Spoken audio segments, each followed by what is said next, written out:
Salut à tous et bienvenue. Aujourd'hui, on va décortiquer un outil qui est vraiment en train de secouer le monde de la recherche et de la connaissance. Je parle bien sûr de Perplexity Pro. Alors pour commencer, imaginez un instant. Qu'est-ce qui se passerait si on pouvait fusionner la puissance de recherche quasi infinie de Google avec l'intelligence, la fluidité conversationnelle de ChatGPT? Eh bien cette question, c'est précisément le défi que Perplexity a décidé de relever. Attention, Perplexity, ce n'est pas juste un autre moteur de recherche. Non, c'est ce qu'on appelle un moteur de réponse. La différence est énorme. Sa mission, c'est de donner une réponse directe, claire, synthétique et, le plus important, une réponse qui soit vérifiable. Comment? Grâce à des sources qui sont toujours citées. En gros, c'est le chaînon manquant entre la recherche web à l'ancienne et les IA conversationnelles qu'on connaît. Bon, maintenant qu'on a posé les bases, allons voir dans le détail. Comment est-ce que cet outil réinvente concrètement la recherche d'OP à l'IA? Ok, un point super important à comprendre, c'est la différence entre la version gratuite et la version pro. La version gratuite, c'est simple, elle fait une recherche web classique. Mais la version pro, là, on change de dimension. Elle est beaucoup plus maligne. Elle va lancer plusieurs recherches en parallèle. Elle va évaluer la qualité des sources et seulement après, elle envoie les pépites, les infos les plus pertinentes, à un modèle d'IA de pointe qu'on peut même choisir. C'est vraiment ça la clé. On passe d'une logique de quantité à une logique de qualité pure. Alors qu'est-ce qu'on trouve dans cette fameuse version Pro? Qu'est-ce qui la rend si puissante? Pensez-y comme une véritable boîte à outils, mais pour le travail intellectuel. Le premier atout, et il est de taille, c'est le choix du moteur. Avec la version Pro, fini le modèle unique imposé. Là, on a accès à une sélection des cadors de l'IA. Ça permet d'obtenir des résultats vraiment sur mesure, adaptés à ce qu'on cherche à faire. Et attention, ce choix est loin d'être anodin. Il a un impact direct sur la qualité de la réponse. Par exemple, pour les tâches de tous les jours un peu passe-partout, GPT-4o est parfait. Mais imaginons qu'on prépare un rapport financier où chaque chiffre compte. Là, sans hésiter, on va choisir Claude 3.5 Sonnet pour sa fiabilité. Et si le but c'est de rédiger une recherche de fond, une grosse synthèse, alors le modèle Sanar Huge est souvent le meilleur choix. Deuxième super pouvoir de la version Pro, les modes focus. Ça, c'est génial. Ça permet de dire à l'IA où chercher. On peut rester sur le web général, bien sûr, mais on peut aussi lui demander de ne consulter que des sources académiques validées. Imaginez le gain de temps pour un mémoire. Il y a aussi un mode social qui va piocher dans les discussions sur Reddit. C'est juste parfait pour sentir les tendances ou faire de la veille. Et évidemment, un mode finance pour aller chercher des données boursières, des rapports, etc. Et ce n'est pas tout. Une autre fonction vraiment pro, c'est la connexion avec ses propres applications, comme Google Drive par exemple. Là, ça devient hyper puissant. L'IA ne cherche plus seulement sur le web, elle peut aller chercher l'info directement dans nos propres documents.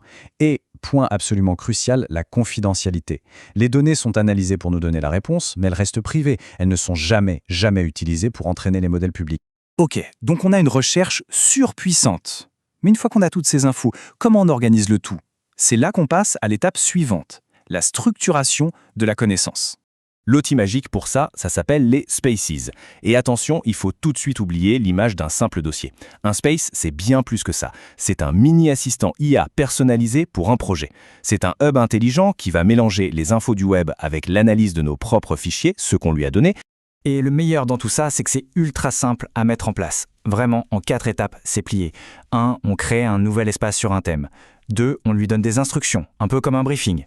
3. On y glisse nos fichiers, des PDF, des documents. Et 4. On peut même inviter son équipe à collaborer dessus. C'est aussi simple que ça. Pour bien se rendre compte de la puissance du truc, ce chiffre, 50. C'est le nombre de documents qu'on peut charger dans chaque space avec un compte pro. 50! Ça veut dire qu'on peut créer une base de connaissances hyper complète sur n'importe quel sujet.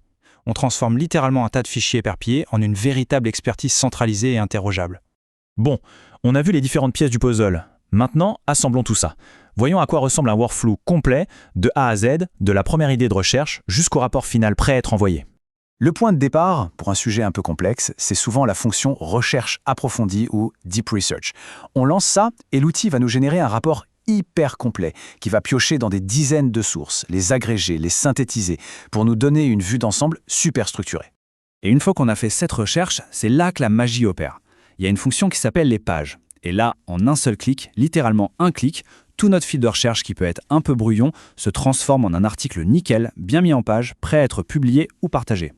Et le truc génial, c'est que cette page n'est pas un bloc de béton, c'est un document vivant. On peut le customiser de A à Z, ajouter des nouvelles parties, y mettre des images, qu'elles soient générées par l'IA ou les nôtres, on peut changer la mise en page. Et, point essentiel, la transparence est toujours là. Chaque section de l'article garde ses sources bien visibles. Bon, en arrivant vers la fin, on comprend bien que Perplexity Pro, ce n'est pas juste un outil de plus, un petit gadget sympa. Si on devait résumer les bénéfices en 3 points, ce serait 1. La fiabilité. Des réponses solides basées sur des sources qu'on peut vérifier. 2. L'efficacité. On parle de sauver des heures, voire des jours de recherche et de synthèse. Et 3. La personnalisation. On peut vraiment modeler l'IA pour qu'elle devienne une experte de nos propres sujets, de nos propres documents. Au bout du compte, on n'est plus en train de parler d'un simple outil de recherche.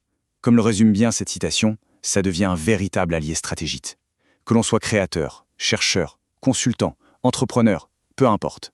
Finalement, la vraie question n'est plus de savoir si ces outils vont changer la donne, ils le font déjà. La question, c'est plutôt de se demander comment est-ce que cette nouvelle façon de chercher l'information, plus intelligente, plus interactive, va transformer nos propres méthodes de travail.